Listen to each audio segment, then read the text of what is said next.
Ok, muy buenas tardes tengan todos y cada uno de ustedes. Vamos a empezar con el tema asignado para los próximos minutos y como pueden darse cuenta vamos a hablar sobre la hiperactividad autonómica. Como hemos ido hablando a lo largo de el mes en estos temas, pues hemos conocido acerca de las funciones importantes del sistema nervioso autónomo y en última instancia, pues el objetivo es mantener la homeostasis del funcionamiento ante situaciones del día a día, ante situaciones del estrés. Como definición de el espectro de patologías que pueden producirnos una hiperactividad autonómica, diremos que existe una afección en alguna parte del neuroeje, ya sea a nivel superior o inferior, tanto de los mecanismos activadores como de los mecanismos inhibidores o controladores de las respuestas autonómicas, que producen una desconexión entre los mismos y eso hace que estímulos somáticos o viscerales de la periferia pues tengan en última instancia una respuesta descontrolada. En esencia, esta sería la definición práctica de una hiperactividad autonómica, considerando de que la manifestación o el predominio de manifestaciones serían siempre, o al menos en la mayoría de los casos, de una respuesta simpática más que una respuesta parasimpática. Al final de la plática, el objetivo es dejar en claro que una hiperactividad autonómica va a ser una consecuencia relativamente común de alguna lesión que es aguda a nivel de todo el neuroeje, que puede ser desde, como ya les había mencionado, la médula espinal, nervios periféricos o también a nivel de áreas centrales, a nivel del encéfalo, de los centros que controlan las respuestas del sistema nervioso autónomo. Esto es algo que durante los últimos años ha ido tomando más auge debido a que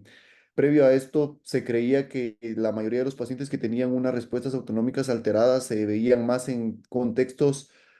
más de terapia rehabilitativa. Pacientes que sí tenían, por ejemplo, una lesión medular completa, extensa, con un nivel superior, ya es sabido desde hace mucho tiempo de que pues tienen una alteración en la regulación del sistema nervioso autónomo, pero que estas manifestaciones que pues en esencia serían más de predominio simpático y considerando ello una hipertensión arterial, se veían más en terapias rehabilitativas a largo plazo y eso disminuía mucho lo que es la probabilidad de que el paciente pues logre llegar a las metas de la rehabilitación, pero también afectaba mucho lo que es la morbilidad y mortalidad asociada a la patología. Sin embargo, ahora se sabe de que en contextos más agudos o subagudos, pues se puede presentar una alteración de esta homeostasis del sistema nervioso autónomo y presentarse una hiperactividad autonómica. Eso es algo que, aunque pareciera relativamente simple, no se conocía del todo, no se tenía del todo claro unas décadas atrás. Y todos los niveles del neuroeje pueden producir lo que es una alteración en estos mecanismos que regulan tanto las respuestas inhibidoras como excitadoras y por consiguiente producir una hiperactividad autonómica. Sí, como ya les había mencionado, las manifestaciones simpáticas suelen ser las que predominan, pero en un grupo no despreciable de pacientes pueden haber tanto manifestaciones simpáticas como parasimpáticas y es sí extremadamente raro o excepcional que las manifestaciones parasimpáticas sean las que predominen, pero pues existen casos bastante aislados. Em, es importante también tener mucho la sospecha diagnóstica porque el diagnóstico erróneo es algo relativamente frecuente y para eso pues se han creado diferentes escalas o tablas que podremos utilizar para poder decir que un paciente tiene muy poca probabilidad de tener una hiperactividad autonómica o un cuadro puede ser posible o probable y por consiguiente ir aumentando poco a poco con ciertas preguntas y ciertos valores que nosotros vamos a ir evaluando al momento de abordar al paciente, un diagnóstico un poquito más acertado o un poco más certero de lo que es una hiperactividad autonómica. Como ya se había mencionado en ocasiones previas, el objetivo de conocer la fisiología de cómo funciona a grandes rasgos el sistema nervioso autónomo con mecanismos agonistas y antagonistas que logran llevar a cabo una homeostasis en el día a día es muy importante porque si nosotros conocemos en dónde recaen los centros inhibidores, los centros excitadores o cuáles son los tractos que llevan la información, pues sabemos que si existe una alteración de dichos centros o de dichos trayectos, pues va a haber una alteración en el funcionamiento normal. En términos prácticos, va a haber una sobremarcha autonómica y lo que va a producir una sobremarcha autonómica, específicamente o en la mayoría de los casos simpática,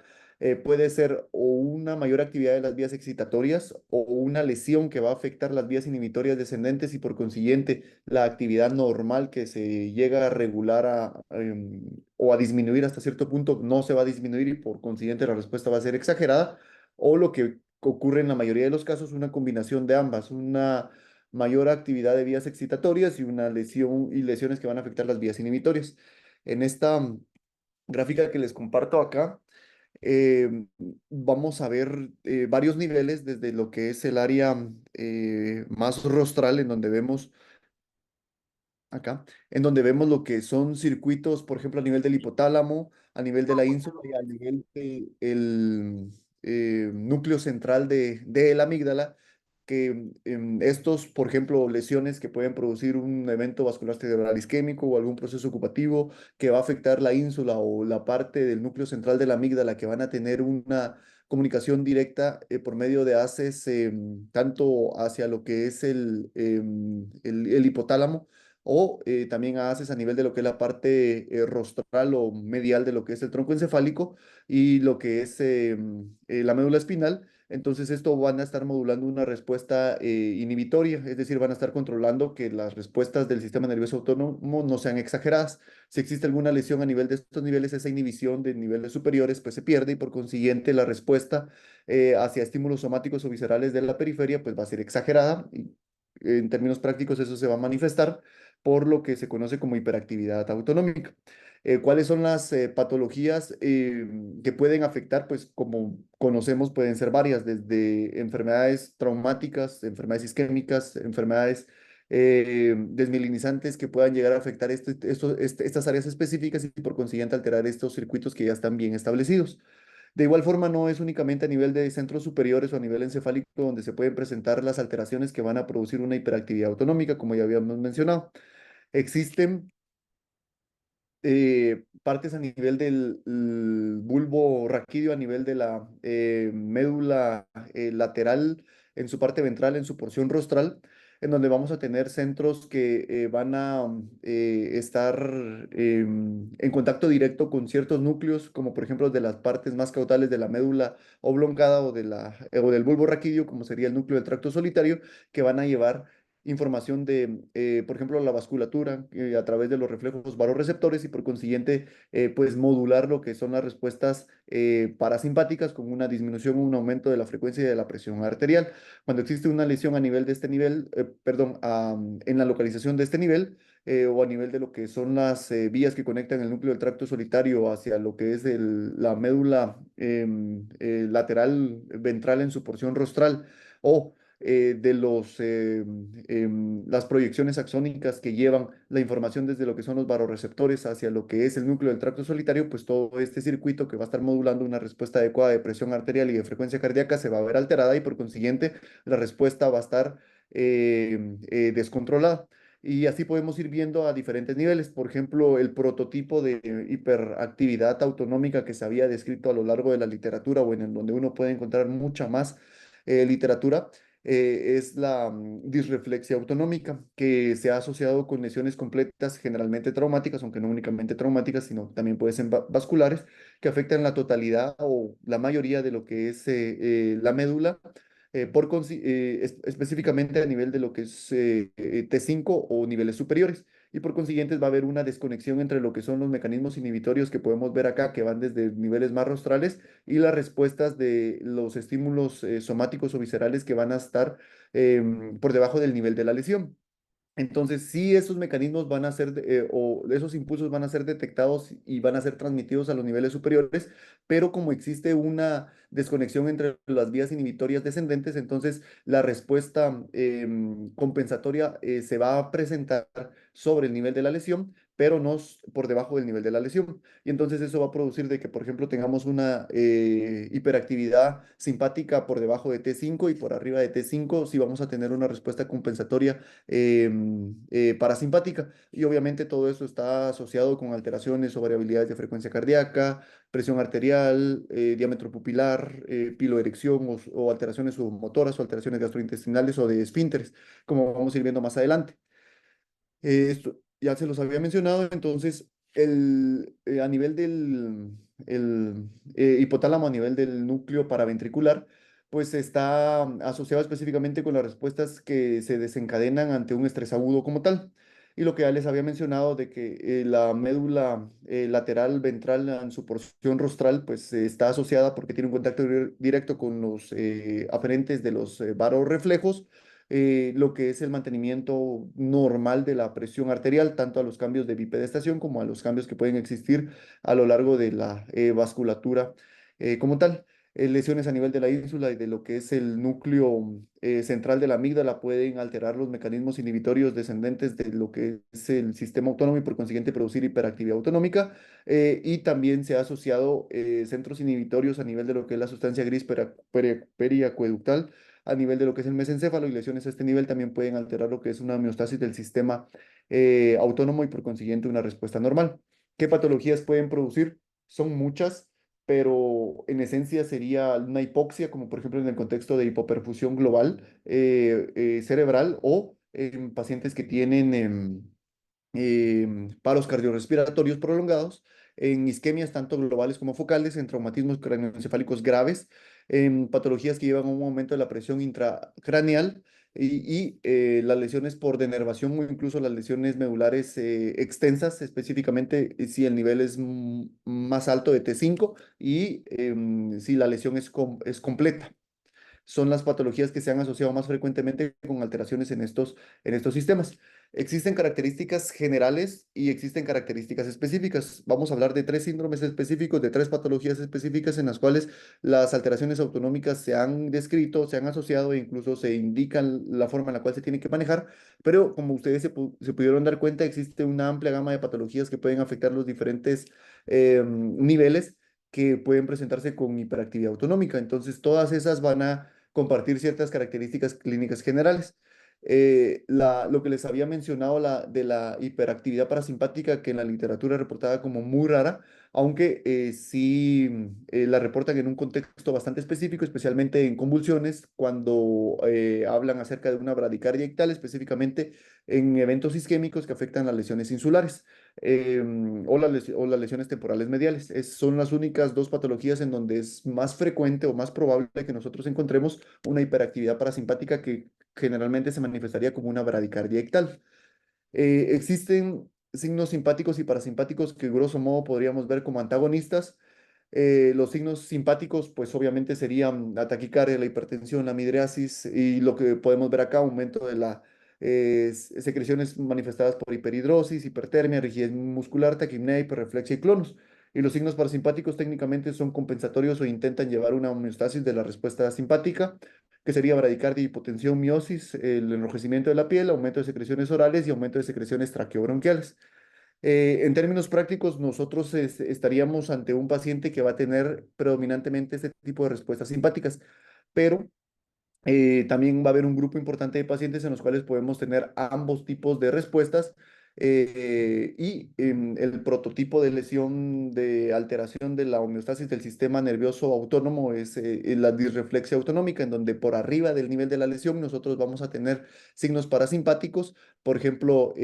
podríamos presentar miosis, enrojecimiento de la piel por arriba del nivel de la lesión, y se podría tener incluso aumento de secreciones orales o traqueobronquiales, pero por debajo del nivel de la lesión nosotros sí tendríamos la hiperreflexia, el clonus, la palidez o la palidez de la piel o la piloerección o la hiperhidrosis. Entonces eso es muy importante tener en consideración porque generalmente no encontraríamos únicamente 100% signos simpáticos o 100% signos parasimpáticos, a excepción de lo que les había mencionado previamente con lo de la bradicardia ictal. Em, Algo que se menciona que en determinado momento puede confundirnos son aquellos trastornos sistémicos no necesariamente neurológicos que van a tener características hiperadrenérgicas. En esencia nos describen tres prototipos de patologías que son relativamente frecuentes, que la primera es sepsis, la segunda embolia pulmonar y la tercera hemorragia grave, y que la forma que pueden tener características hiperadrenérgicas que en determinado momento nosotros podríamos confundir con una actividad simpática o parasimpática excesiva. Obviamente todo esto se menciona en el contexto del paciente, porque un paciente que está ante un proceso infeccioso, que está presentando signos de respuesta inflamatoria sistémica y que posterior a ello empieza con signos que pueden simular en determinado momento una alteración en la homeostasis del sistema nervioso autónomo, pues lo que está presentando en esencia es una crisis hiperadrenérgica por todos los mecanismos compensatorios para controlar el foco infeccioso que es potencialmente mortal en ese momento. Lo mismo sucede en embolia pulmonar. La única diferencia que nos mencionan ahí es de que en pacientes con embolia pulmonar la característica distintiva va a ser pues el déficit respiratorio agudo manifestado por una disnea de aparecimiento súbito y la necesidad de oxígeno suplementario, que eso en enfermedades neurológicas que tienen una alteración de la homeostasis del sistema nervioso autónomo es extremadamente raro. Por consiguiente, pues el que el paciente presente un déficit respiratorio o una instauración de una dificultad respiratoria de aparecimiento abrupto, pues tiene que enfocar el abordaje diagnóstico por otra línea y no enfocarse en una patología neurológica per se. Y obviamente la hemorragia grave, en donde pues van a haber mecanismos compensatorios para tratar de mantener la perfusión a nivel corporal global, puede hacer que el paciente tenga variabilidades o fluctuaciones de la presión arterial a los movimientos de estar en decúbito, estar en sedentarismo y estar en bipedestación, asociado con cambios compensatorios de la frecuencia cardíaca. Obviamente, eso en el contexto de alguien que está teniendo pérdidas hemorrágicas cae por su propio peso, de que no es algo neurológico, sino que es una respuesta hiperadrenérgica compensatoria a las pérdidas abruptas de la hemorragia activa que tiene el paciente. Entonces, son contextos que no son infrecuentes en la práctica clínica diaria hospitalaria, pero que se tienen que tener en consideración por el tipo de manifestaciones clínicas que van a llegar a tener. Ahora, ¿qué trastornos, como ya les había mencionado previamente, si van a presentarse una hiperactividad simpática aguda, pues vamos a tener un traumatismo craneoencefálico? Aquí el traumatismo craneoencefálico que se ha asociado es aquellos que pueden presentar un daño axonal difuso o los traumatismos craneoencefálicos graves. Las lesiones que van a ser secundarias a una disminución aguda y prolongada de lo que es la perfusión cerebral, que se van a manifestar como anoxia o isquemia cerebral global. El prototipo de esto sería el paro cardiorrespiratorio o cualquier otro que disminuya la perfusión cerebral de forma constante y global. Las hemorragias subaracnoideas, y aquí sí nos hacen hincapié en que la mayor frecuencia de hiperactividad simpática aguda se ha presentado en hemorragias subaracnoideas aneurismáticas por mecanismos que aún intentan dilucidar, pero que sí hacen la diferencia versus las hemorragias subaracnoideas traumáticas. Las hemorragias intracerebrales, tanto las profundas como las superficiales, es decir, las lobares, eventos cerebrales isquémicos, pero estos generalmente, como ya les había mencionado, dependen mucho de la topografía en el cual se presente, y en este caso a nivel insular, que puede uno presentarse como crisis convulsivas o convulsiones ictales, o convulsiones que se presentan con alteración a nivel del lóbulo temporal, específicamente en sus porciones mesiales, porque ahí es en donde encontramos el núcleo central de la amígdala que tiene un circuito inhibitorio hacia lo que es el hipotálamo. Meningitis bacterianas y encefalitis virales como procesos infecciosos son los más frecuentes, al igual que paludismo, pero paludismo cerebral, no paludismo no cerebral. Encefalitis autoinmunes, específicamente aquellas que tienen un trofismo por el lóbulo temporal medial y específicamente si es bilateral. Embolia cerebral, encefalopatías tóxicas, y aquí nos hablan específicamente de dos encefalopatías tóxicas, aquellas que son eh, o que se expresan como con cambios abruptos de la osmolaridad y ponen la encefalopatía urémica y la encefalopatía amoníacal como las principales. La lesión medular extensa, específicamente, o completa, perdón, específicamente aquella que se encuentra a un nivel alto. T5 es el valor de corte que se nos proporciona en la literatura como un factor de riesgo por encima del cual se va a presentar con mayor frecuencia una hiperactividad simpática aguda, y algo que no nos es infrecuente y que tiene una prevalencia bastante importante, como lo son el síndrome de Guillain-Barré en sus diferentes clasificaciones. Se pueden presentar, como vamos a ir viendo más adelante, con hiperactividad simpática aguda. Esas serían las características generales de todos los trastornos que pueden probar o pueden provocar lo que es la hiperactividad simpática. Sin embargo, como ya les había mencionado, existen tres síndromes específicos que la literatura nos menciona, con un curso temporal bastante establecido, manifestaciones clínicas relativamente pues consistentes en todos los en todos los pacientes que lo presentan, y estrategias terapéuticas bastante ya establecidas. El primero de estos es la hiperactividad simpática paroxística que se presenta en el contexto de una lesión cerebral traumática. En este caso, pues el prototipo de pacientes son pacientes jóvenes que tienen un traumatismo craneoencefálico grave que se va a manifestar clínicamente con una escala de coma de Glasgow bajo. Aquí nos indican que el curso natural o la presentación o evolución natural de la enfermedad van a ser episodios repetidos, específicamente de actividad simpática, taquicardia de inicio rápido, hipertensión, taquipnea, fiebre, sudoración y rigidez con posturas distónicas. Esto va a tener o no un desencadenante. Si es un desencadenante, pues pueden ser alteraciones viscerales o somáticas, o incluso se mencionan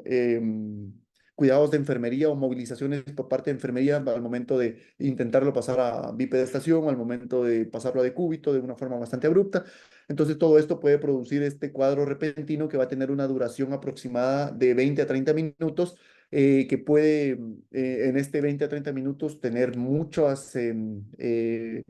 cuadros en un día que si no se controlan pueden producir complicaciones como taquiarritmias, miocardiopatías por estrés, eventos hemorrágicos isquémicos asociados con los aumentos abruptos de la presión arterial, y pérdidas específicas de volumen por la sudoración y la fiebre que se están presentando de forma descontrolada. Em,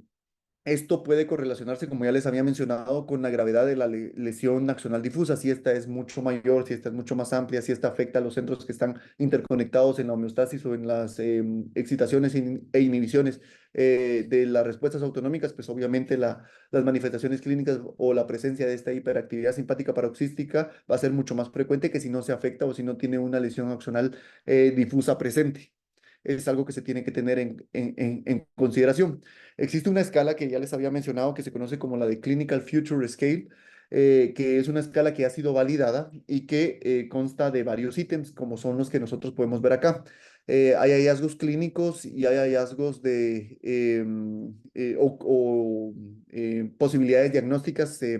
que podrían explicar la patología o la presentación clínica del paciente. Entonces, en la parte superior, que es la que vemos donde tenemos hallazgos clínicos, vamos a ir viendo desde la frecuencia cardíaca hasta la respiratoria, hasta la presión arterial y todo lo que vemos ahí, las posturas, y se le va a ir ponderando en función de los valores que va a tener el paciente. Puntuaciones más altas hacen que el paciente tenga una mayor probabilidad de tener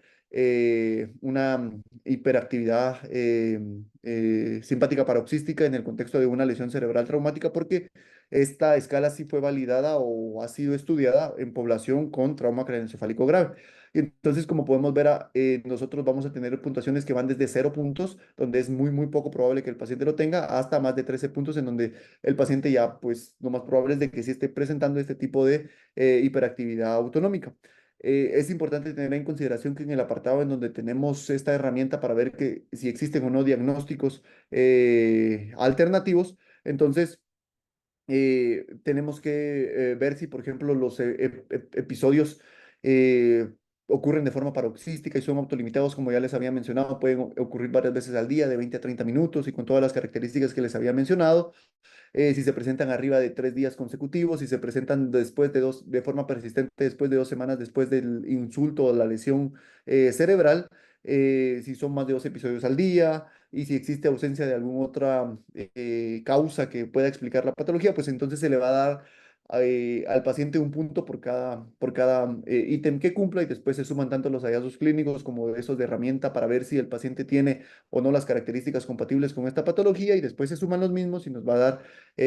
una probabilidad diagnóstica. Aquí la certeza completa de decir que el paciente está con una hiperactividad simpática autonómica paroxística, pues no es 100% o no ha sido probada 100%, sino que simple y sencillamente pues tendríamos lo que es muy poco probable, lo que es posible y lo que es probable. Y es en función del valor de puntuación que tengamos. Menores de 8 a 16 lo hace posible y arriba de 17 lo hace probable. Obviamente esto es para aumentar la certeza diagnóstica en la evaluación clínica del paciente. Y como ya les había mencionado, si bien los autores nos mencionan que se pueden utilizar en contextos donde no tiene el paciente una lesión cerebral traumática, los estudios que se utilizaron para validar y proponer esta escala pues fueron hechos específicamente en pacientes con lesión cerebral traumática. Entonces, el gol estándar para diagnosticar en pacientes con algún traumatismo craneoencefálico grave es esta escala. El tratamiento que se menciona, pues tiene que consistir tanto en la prevención de los estímulos, como en la utilización de medicamentos para abordar los cuadros agudos que va a presentar el paciente e incluso prevenir.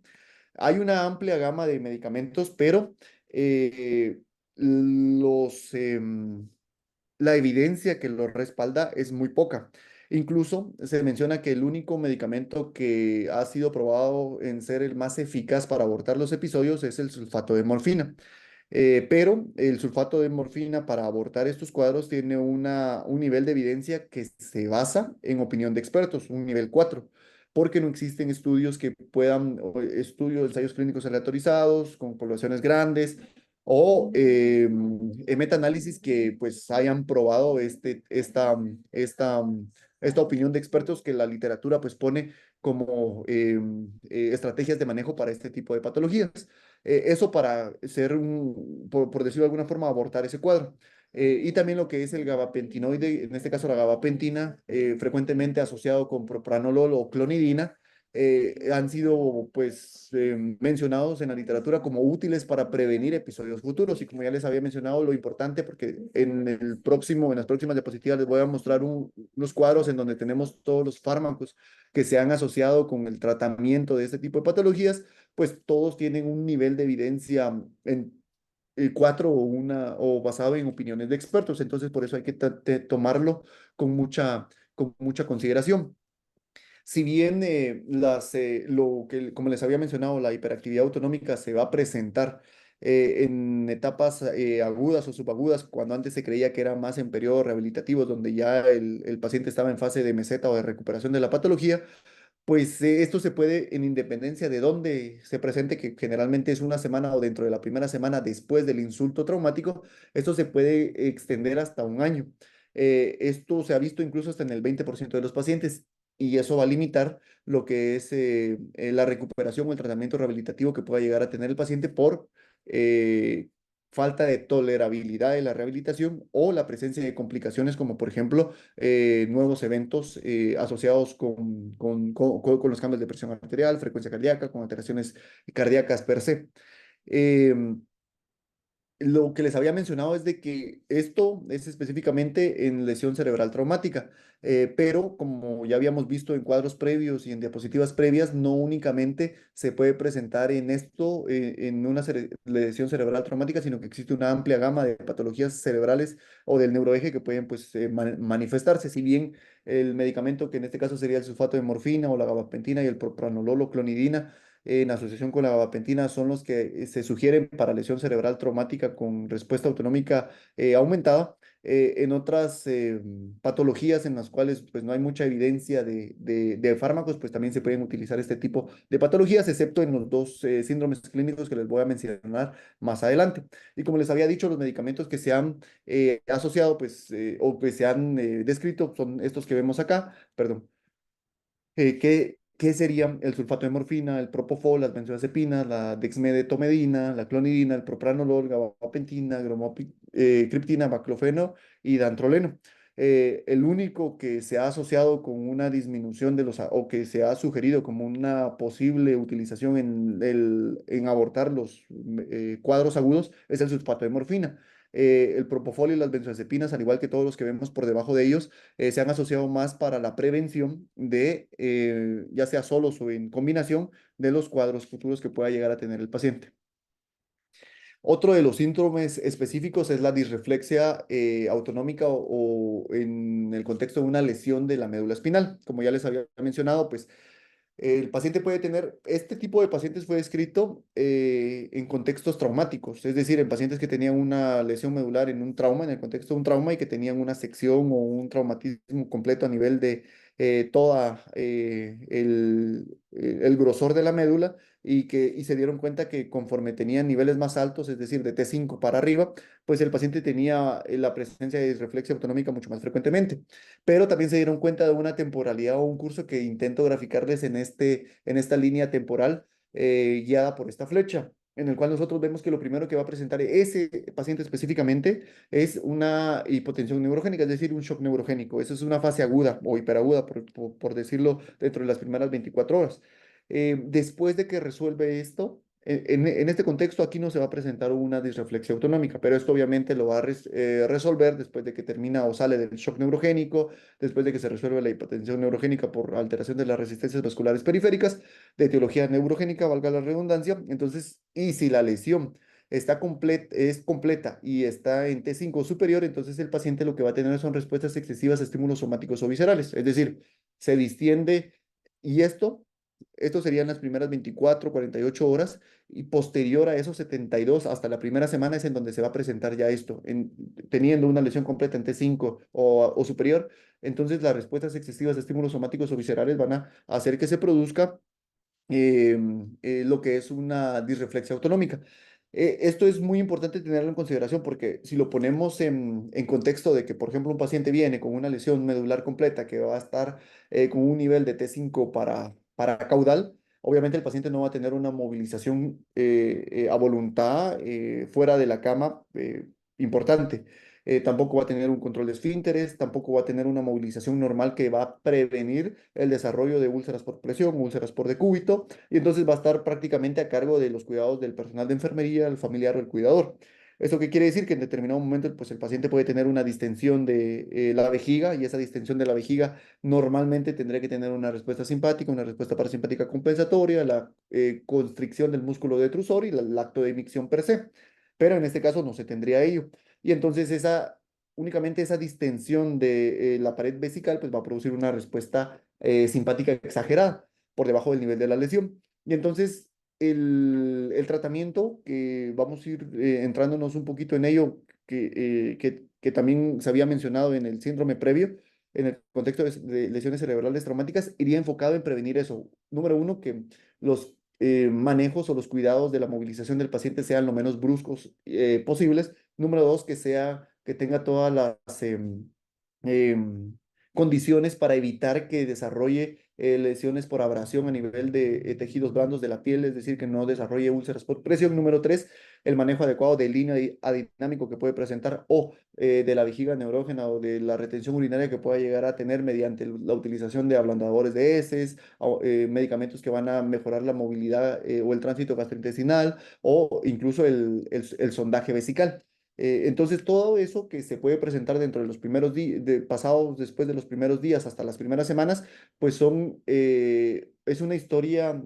clínica natural de este síndrome que ha sido muy, muy, muy bien descrito en la literatura. Y ha sido tal que hay estudios que demuestran de que en pacientes que tienen disreflexia autonómica, la hipertensión abrupta y grave es el componente característico y el más peligroso de este trastorno y se asocia exponencialmente con el desarrollo de eventos vasculares cerebrales, tanto isquémicos como hemorrágicos. Entonces, este tipo de pacientes generalmente pueden tener esas complicaciones que pueden llevarlo incluso hasta la muerte.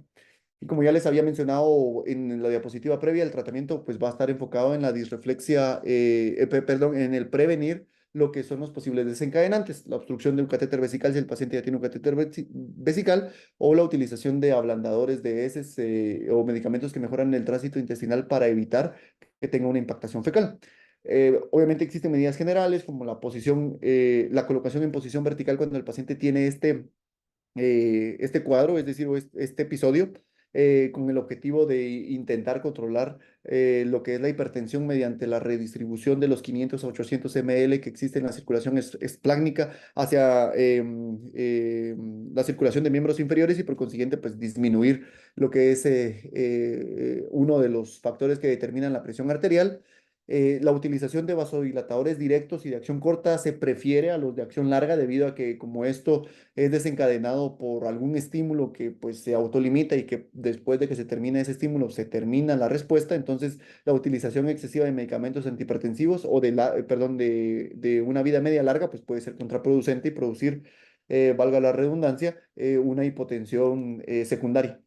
¿Cuáles son los fármacos que se han utilizado o los que se han sugerido? Pues los nitratos, la hidralazina o los bloqueadores de canales de calcio sin efecto cronotrópico negativo, es decir, las dihidropiridinas,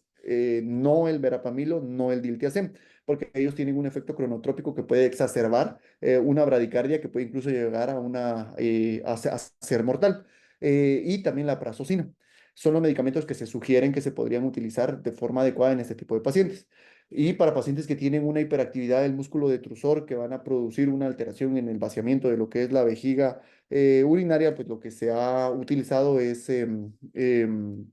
la toxina botulínica como una medida paliativa como tal. Otro de los síndromes específicos con los cuales nosotros hemos tenido mucha más frecuencia de evaluación y de abordaje de este tipo de pacientes a lo largo del ambiente hospitalario, pues son las disautonomías relacionadas con el síndrome de Guillain-Barré. Esta es una complicación frecuente durante la fase aguda, cosa que va en contra de, por ejemplo, esperar una semana, 2 semanas o terapia rehabilitativa, como se había expuesto en años previos en las patologías ya previamente descritas. Aquí se sabe desde hace bastante tiempo que sin importar la subclasificación, si es una variante axonal, si es una variante desmielinizante, el paciente puede presentar estas disautonomías. La literatura en algún momento puede decir que las variantes sensitivo-motoras, es decir, axonales sensitivo-motoras, AMSAM,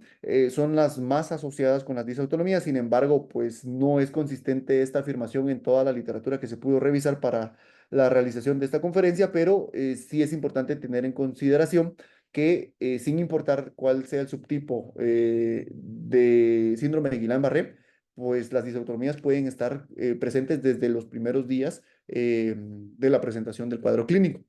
Lo que se propone como mecanismo fisiopatológico o sustrato fisiopatológico que explica el porqué de las disautonomías, básicamente es una alteración en el circuito que controla lo que son las vías aferentes, tanto vasculares como viscerales, y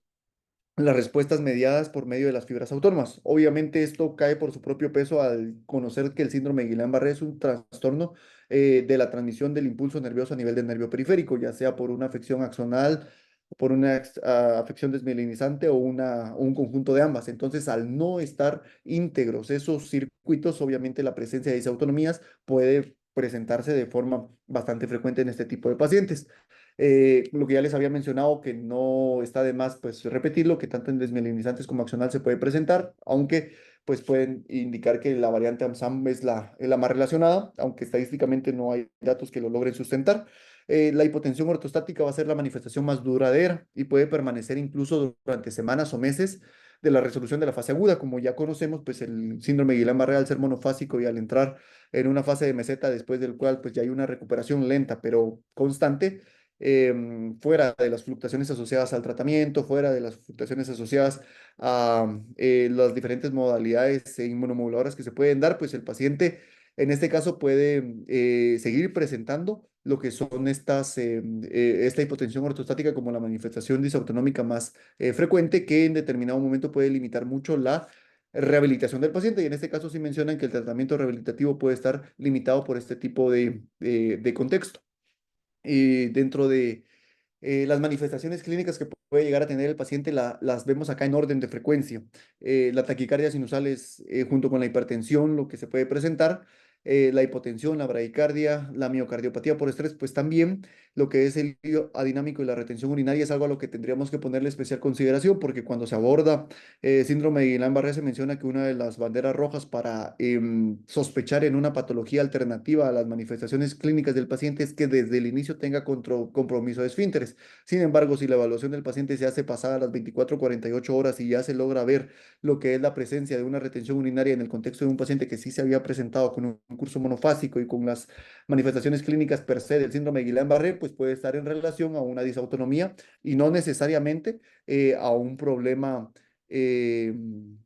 medular como tal. Y la presencia de cambios submotores también se puede presentar, pero es relativamente en frecuencia menos común de ver en este tipo de pacientes. Con respecto al tratamiento, pues las manifestaciones de las disautonomías se tratan mejor de forma conservadora, a diferencia de los otros, en donde pues se menciona que existen fármacos ya bien establecidos en los cuales nosotros podemos utilizar para tratar de controlar este tipo de cuadros. En esencia, pues la terapia o el pilar de tratamiento, pues igual que en todos los demás, el evitar los precipitantes, pero en este tipo de pacientes, en especial el dolor, y dentro del tipo de dolor, el dolor neuropático. Entonces, en eso nos tenemos que enfocar mucho en este tipo de pacientes. El adecuado posicionamiento y manejo de líquidos al momento del paciente tener hipotensión, antes de utilizar medicamentos como norepinefrina o algo por el estilo que puedan ayudarnos a mejorar la presión arterial. Los autores abogan más por un adecuado posicionamiento, por ejemplo, posición de Trendelenburg o manejo de líquidos de forma relativamente conservadora para mejorar el volumen vascular. Con respecto a la hipertensión, pues se menciona que tiene que ser un manejo con prudencia y los dos fármacos que nos sugieren en la utilización son la nicardipina y la clevidipina. Con respecto a la bradicardia, de igual forma, la utilización de atropina o la utilización en determinado momento de marcapasos tiene que dejarse ya hasta de último, solo cuando es esencialmente necesario, porque pues como estas disautonomías son procesos paroxísticos, la utilización de atropina en el contexto de una bradicardia que se autolimita puede hacer que el paciente desarrolle una taquiarritmia o una arritmia y por consiguiente complicaciones asociadas a ello. Y con respecto al hilo adinámico, pues el paciente puede empezar con distensión abdominal, la utilización de sondas tanto rectales como nasogástricas o en de casos ya un poco más extremos, la colostomía, pues tiene que valorarse, pero en esencia nos mencionan que cuando existe una alteración de la em, integridad del sistema autónomo y por consiguiente las respuestas, ya sea simpáticas, parasimpáticas o una mezcla de ambas, se están presentando de forma descontrolada, el manejo global de este tipo de pacientes tiene que ser evitar los precipitantes, ya sea dolor, ya sea estímulos sudomotores, perdón, estímulos somáticos o viscerales o dilatación de la pared vesical, impactamiento fecal o cuestiones así que ya hemos mencionado, pues evitar todo ello para prevenir que el paciente presente las manifestaciones clínicas y por consiguiente las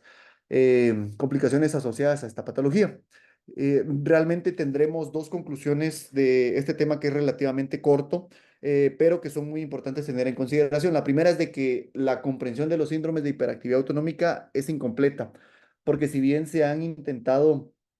explicar los mecanismos fisiopatológicos que subyacen por debajo de estas manifestaciones clínicas, al momento de evaluar todos los pacientes con lesión cerebral traumática o los pacientes con lesión medular, niveles altos, el porcentaje de pacientes que realmente presenta alteraciones autonómicas no es el suficiente como para que exista un gran número o una gran población en los cuales se pueda realizar estudios clínicos como los estamos acostumbrados a ver en otras patologías. Y entonces eso deja entrever de que no es únicamente ese tipo de lesiones a ese tipo de niveles que intenté explicarles a lo largo de estos minutos, los cuales están detrás de la presentación de una hiperactividad autonómica. Y obviamente todo eso limita mucho la evidencia que, como se pudieron dar cuenta, la mayoría de evidencia que se pudo encontrar es de opinión de expertos o son estudios muy, muy pequeños. Entonces, la generalización de las terapias, los abordajes, pues está bastante limitado. Y lo otro es de que aunque antes se creía que las manifestaciones clínicas se presentaban en estadios tardíos de la enfermedad neurológica, pues el reconocimiento sobre la frecuencia de estos trastornos, especialmente en pacientes con lesión cerebral aguda y especialmente en pacientes en fases tempranas, pues es bastante importante porque si se reconocen, se pueden evitar las complicaciones inherentes a la presentación clínica. Y básicamente esa era la revisión que se les traía. Muchas gracias por su atención.